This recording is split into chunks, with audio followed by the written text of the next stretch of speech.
예, 시황의 해설자들 시간입니다. 금요일이고요. 지난 한 주 참 고생했고 이번 주도 녹록지가 않습니다. 잠깐 좀 지수 좀 확인하고 오늘 장재창 대표님 잠시 후에 만날게요.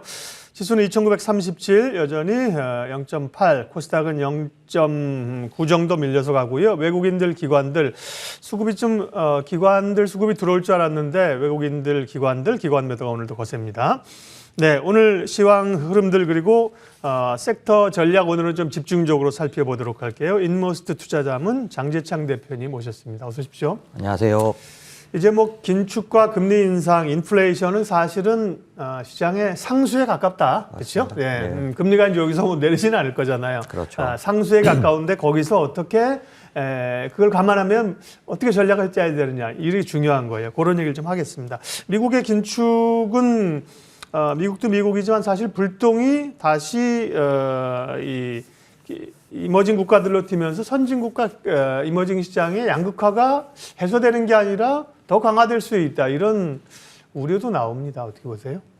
사실 힘드실 것 같아요. 네. 왜냐하면 인플레이션이라는 게 그 이해를 먼저 하실 필요가 있는 게 소득이 적을수록 피해가 직격탄입니다. 그렇죠. 그러다 보니까 당연히 전 세계가 앞으로도 계속 아우성이 있을 수밖에 없고요. 네. 그렇기 때문에 이 아우성을 잠재우고 그 달래하는 사람들 입장에서는 강경하게 말할 수밖에 없습니다. 그러니까 오늘 아침에 끝난 미국장에서도 라일 브레이너드도 그러게요. 아주 강경한 얘기를 했다고 봐야겠죠. 그런데 그런 만큼 이 인플레이션에 대한 그런 어려움들을 달래하지만 반대로 그들이 또 반대 입장 갖고 있는 게 있어요. 예를 들면 첫 번째는 인플레이션에 대항해서 금리를 빨리 오르고 긴축을 강하게 했을 경우 경기가 다 같이 무너질 수 있습니다. 네, 그건 또 원하는 바가 아니죠. 예, 그것도 상당히 어려움이 되고요. 또 하나는 명목금리를 올리는 게 두려운 이유는 많이 그걸 올렸을 경우 지금 미국 같은 경우 부채가 너무 높아서 정부 부채가 견디질 못합니다. 그런 부분들이 있기 때문에 그 민심을 달래하는 마음 때문에 강하게 얘기하더라도 너무 겁먹지는 마시고요. 사실은 저는 이렇게 진단합니다. 지금 시장에서 예측하는 것처럼 3번 올해 안에 혹은 4번 지금은 4번이 막 그렇게 되고 있는데 그리고 그 양적 축소 동시에 불가능합니다. 그렇게 했을 경우 경기가 견딜 수 없는 거죠. 그리고 연준은 한 번도 그런 위험을 이렇게 감수하지 않습니다. 다만 지금 현재 인플레이션이 어떤 게 중요하냐면 사실 연준이 두려워하는 인플레이션은 장기 인플레이션 기대 심리. 이게 매우 중요하기 때문에 네. 이걸 관리하기 위해서는 강경하게 말할수록 제가 보기엔 많이 효과가 있는 것 같습니다. 얘기도 그래서 꺼내든 거죠. 맞습니다. 네. 네. 그래서 그 효과는 어느 정도는 나타나고 있고 네. 최근에 ISM 지수나 그다음에 최근에 발표된 지수들을 보면 그 공급단에서 나온 인플레이션은 피크아웃된 거는 분명해 보이고 어저께 나온 중국의 PPI가 네. 떨어진 거는 굉장히 큰 영향을 주죠. 왜냐하면 전 세계 물가, 미국 물가에 중국의 그 PPI는 대단한 영향을 끼치고 그러다 보니까 물가는 상당히 긍정적인데 반해서 아직도 그 정책자들의 말은 강경해 보이니 너무 놀라시지 않는 게 좋을 것 같습니다. 네.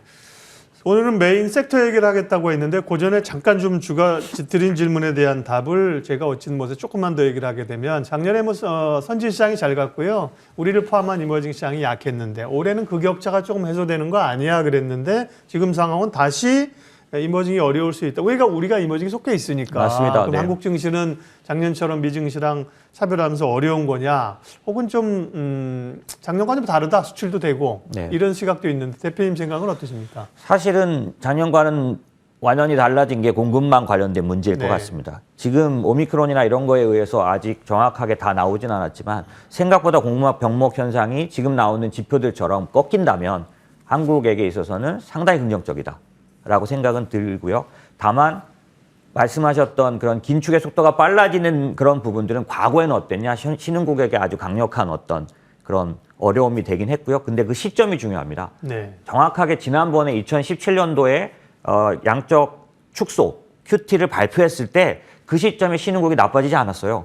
그로부터 몇 개월 뒤에 2018년도 1, 2월에 금리가 급등하면서 그거 왜 급등했냐면 경기가 견디지 못한다. 그거 때문에 그때부터 신흥국이 거꾸라지기 시작했거든요. 그러니까 저는 그렇게 생각합니다. 신흥국이 어려워지는 긴축 때문에 더 불리한 부분은 처음부터 그렇진 않다는 거죠. 몇 번 올리고 그다음에 양적 축소가 진행돼서 경기가 힘들어지는 그걸 저희는 중립금리라 그래요. 네. 그 근처에 갈 때 어려워지는 거라서 지금부터 그것 때문에 신흥국에 대한 부분들을 나쁘게 볼 필요는 없는데 다만 적극 매수 추천하기는 어렵죠. 네. 예. 자, 오늘 우리가 좀 상수로 받아들여야 되는 긴축과 인플레이션, 이 공포감을 어떻게 전략으로 극복할 것이냐. 통상적으로 이제 금리가 올라가는 시기에는 어쨌든 간에 성장주가 부담을 받는 건 사실이고요. 그렇죠. 물론 이제 패러다임이 좀 바뀌긴 했지만 가치주가 주목받고, 근데 인플레이션이 상수화되면 걱정은 걱정이고 뭘 사야 되느냐 이런 고민인데 오늘 그런 기회를 잡아볼 수 있는 수혜 업종 섹터 얘기할 겁니다. 어디를 주목해야 됩니까? 조금 전에 말씀드린 것처럼 인플레이션 관련된 공급단에서 오는 지표는 피크아웃이 돼서 낮아지지만 보통 인플레이션 가운데 표현할 때 스티키 인플레이션이라고 하는 게 있어요. 그러니까 쉽게 낮아지지 않는 거예요. 인건비 같은 것들이죠. 그렇죠. 그게 남아있기 때문에 올해 말까지도 인플레이션은 우리를 계속해서 자극할 만큼은 있을 것 같습니다. 그렇다면 이제 우리 포트폴리오를 바꿔야죠. 그거에 반영을 해야죠. 예. 그렇게 봤을 때 과거에 미국이 오랫동안 한 10년 이상 인플레이션이 없었기 때문에 과거의 인플레이션 시기를 조사해 봤더니 가장 인플레이션 시기에 수익 그런 어떤 상대적인 수익률이 좋았던 게 원자재 그리고 리츠 부동산 쪽입니다. 그래서 오늘 저는 사실 원자재를 좀 추천드리고 싶고요. 네. 예, 원자재 관련해서는 저희가 좀 알아야 되는 게 뭐냐면 사실 기본적으로는 좋은 그런 어떤 요인이 될 수 있는 게 에너지 쪽입니다. 그렇죠. 최근에 인도네시아도 석탄 지금은 다시 풀었지만 금지. 그다음에 카자흐스탄 같은 경우 저는 좀 걱정스러운데 2012년도에 있었던 아랍의 봄 그게 생각납니다. 왜냐하면 인플레이션이 이렇게 심해지고 그다음에 코로나로 인한 팬데믹의 어려움이 계속되면 이 빈부격차에 의한 이런 어떤 어려움, 소요 이런 것들이 생기는데 이게 주로 원자재 중심 국가에서 일어나고 있는 거죠. 그렇기 때문에 어려워지고 그다음에 당연히 아시겠지만 우크라이나 관련해서도 만만치가 않습니다. 그렇기 때문에 에너지 관련된 이런 원자재들은 강세일 텐데 이게 좀 고민스러운 건 꽤 올랐다 이거죠. 그렇죠. 그리고 갑자기 좀 이제 팬데믹이 해결되면서 어떻게 내려와 버리지 않을까라는 두려움이 있어서 저는 오늘 뭘 말씀드리고 싶으냐면 에너지 강세와 같이 가는 원자재 중에서 산업금속이라는 쪽이 있죠. 네. 근데 이 산업금속이 좀 좋은 점은 뭐냐면 전기차와 맞물려서 갑니다. 전기차는 사실 이게 변동성이 없는, 그러니까 틀리지 않는 확실성으로 지금 커지고 있으니까요. 간단하게 제가 말씀을 드리면 사실은 예전에 내연기관차는 만드는 데 있어서 필요한 산업금속이 구리하고 망간 정도였다면 전기차를 만드는 데는 리튬 4가지, 5가지 더 드는 거죠. 예. 우리가 다 알고 있는 리튬 같은 것들이 그다음에 니켈, 망간, 코발트, 그렇죠. 흑염. 예. 이게 다 산업금속이거든요. 그래서 원자재를 투자하시되 산업금속으로 좀 좁혀서 투자하시면 상당히 안정성이 있다. 왜냐하면 다른 것들은 많이 올랐다, 수요가 떨어진다 이런 것들의 변동성이 있겠지만은 네. 이쪽 전기차에 사용되는 산업금속은 상당 부분 수요가 안정적이고 기대할 만하다. 네. 오늘 중요한 인사이트를 말씀해 주고 계세요. 당장 우리가 이제 다음 주에 공략할 종목이 아니라 이제 시대의 변화들 패러다임이 바뀌는 거잖아요. 그러면 인플레이션, 원자재를 봐야 되고 산업 금속 쪽을 주목해야 된다. 거기까지 동일하는데 문제는 산업 금속? 우리는 그러면 풍산, 이구산업? 그게 고민인 겁니다. 그죠? 네, 그렇죠. 글로벌한 트렌드를 하더라도 사실 우리 기업들이 거기에 주도적인 흐름을 가지고 가지 못하기 때문에 맞습니다. 물론 구리가 오르면 풍산도 오르겠지만 맞습니다. 그러면 이제 산업 금속 쪽을 보자고 하시면 구체적으로 원자재 섹터를 우리 투자자들이 한국에 있는 우리 투자자들이 공략할 수 있는 방법도 알려주셔야죠. 네, 원자재를 투자하는 방법은 6가지, 7가지 정도 되는데 네. 실물도 살 수 있는데 돈이 너무 많이 들고요. 이래저래 해서 시간이 많지 않으니 간단히 말씀드리면 과거에 펀드로 원자재를 투자할 때 한꺼번에 뭉뚱그려 투자해야 되는 단점이 있었어요. 펀드를 들면 내가 투자하고 싶지 않은 원유도 투자해야 돼요. 그렇죠. 예, 그다음에 선물로 투자하면 마이너스도 날 수 있거든요. 예, 그래서 저는 ETF 추천드리고 싶고요.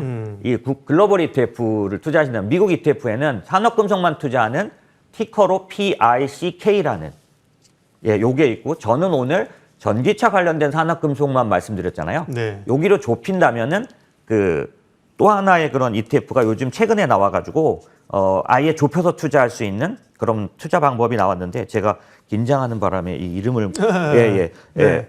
아이쉐어 이건가요? 네, 맞습니다. 네. 아니죠. 이제 바네크에서 나온 그린 메탈 ETF라고 하는 네, 거죠. 그린 메탈 ETF. 네, 맞습니다. 얘는 전기차 관련돼서 그 산업금속만 좁혀서 GMAC이라고 티커가 불리는 여기 운영사인가 보죠, 바네크는? 바네크는 운영사입니다. 네. 좀 생소하실지 모르지만 정말 어떤 식으로든지 간에 리스크나 이런 걸 좀 좁혀서 투자할 때 그 분야를 정확하게 투자하는 ETF는 좀 효율적이죠. 네. 바네크 그린 메탈 ETF 이거 뭐 당연히 뉴욕 증시에 상장돼 있을 거고요. 맞습니다. 아까 이제 산업 금속 쪽에 ETF를 조금 더 이제 외과 수술로 볼 때 그 부위를 집중적으로 하는 맞습니다. 거죠. 국내 ETF 중에는 그럼 이런 그 말씀하신 금속이나 뭐 이런 걸 팔로우하는 ETF는 없어요?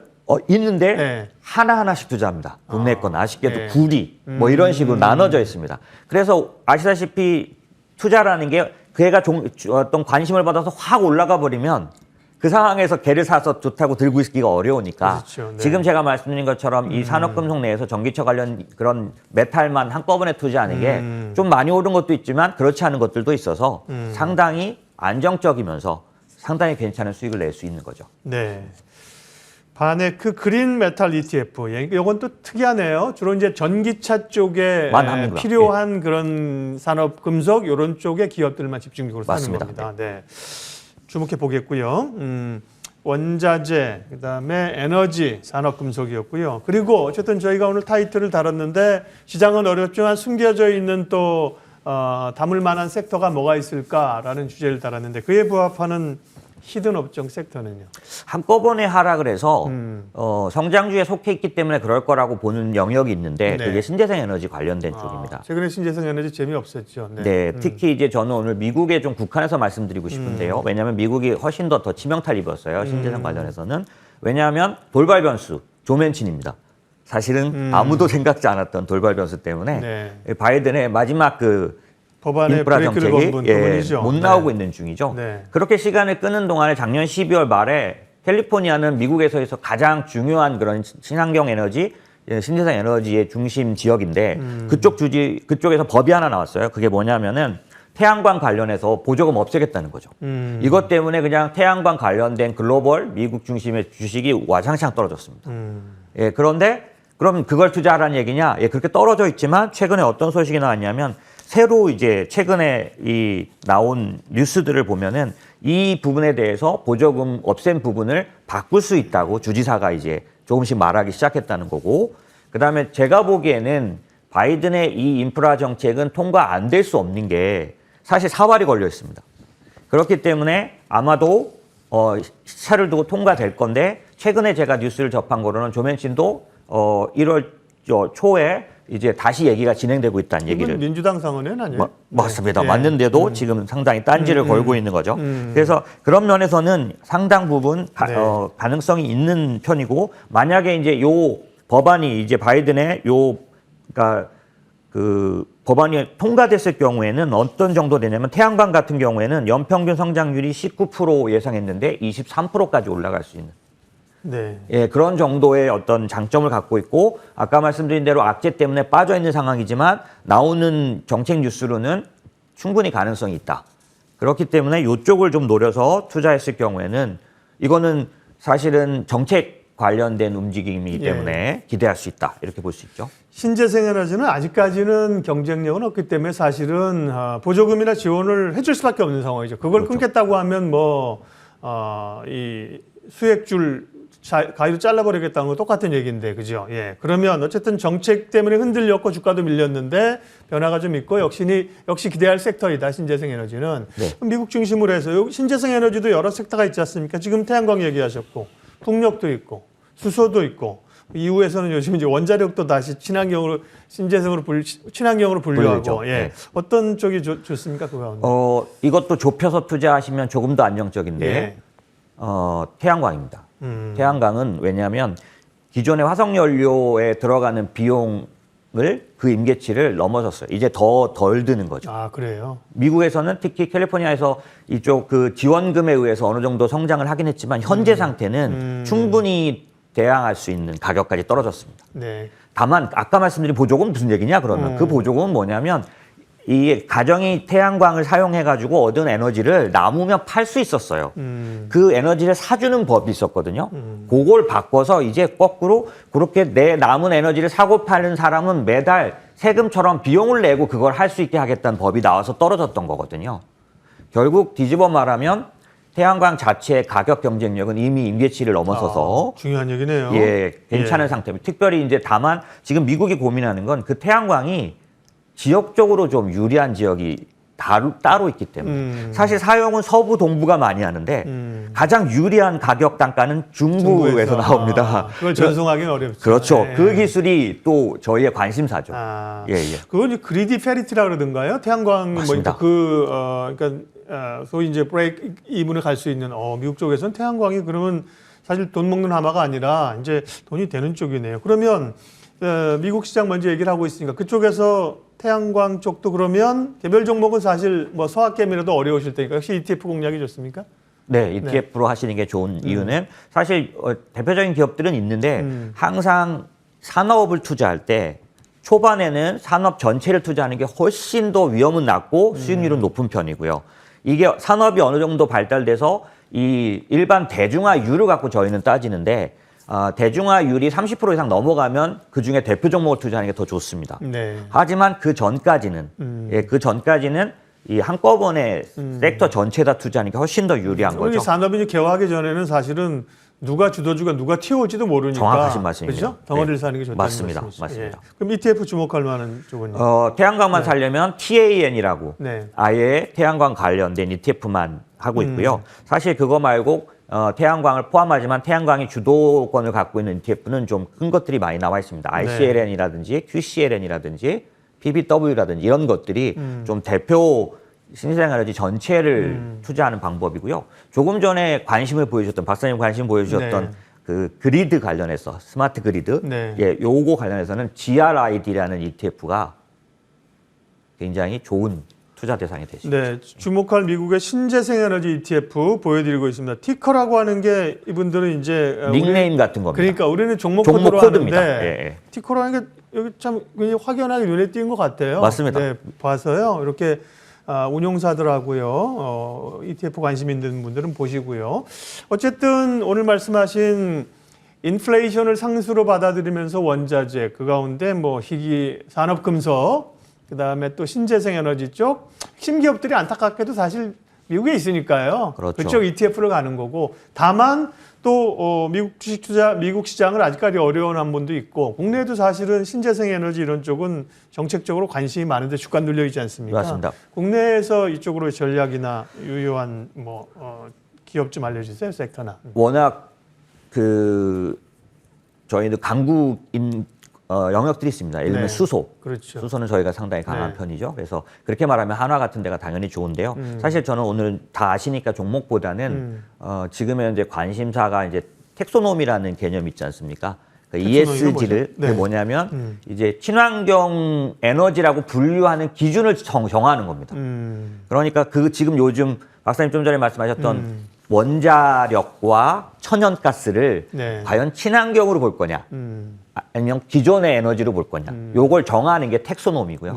최근에 EU에서 그 텍소노미 기준 안에 원자력과 천연가스를 포함시켜줬기 때문에 이게 아직은 여러 가지 그런 걸 거쳐야 되지만 저희는 받아들일 거라고 봅니다. EU가. 그렇게 되면 한국도 그거를 받아들이게 될 수밖에 없을 텐데 그런 면에서는 원자력을 봐야 하는데 당장은 어떤 수혜주가 별로 크지 않기 때문에 SMR을 보는 게 더 좋은 그런 방법일 것 같습니다. 그러게요. 오늘 증권사 리포트 가운데도 그런 게 좀 나왔습니다. 이제 그동안 이제 밀려 있었던 친환경주도 좀 볼 때 됐다 이런 얘기가 있었고 수소 얘기도 있었는데요. 정책 변화는 이제 원자력, 그다음에 뭐 SMR, 그죠? 이런 전력, 그다음에 천연가스 이런 쪽에 주목해 보면 좋겠다. 네, 오늘 시장의 해설자들은 인모스트 투자자문 장재창 대표님 함께했습니다. 유튜브를 통해서도 내용 다시 보실 수 있습니다. 머니투데이 유튜브 창에 장재창 대표님, 장재창을 치시던가 장재창의 창창한 투자 이렇게 저희가 카테고리를 나눠놨으니까요. 참고하십시오. 장재창 대표님 고맙습니다. 고맙습니다.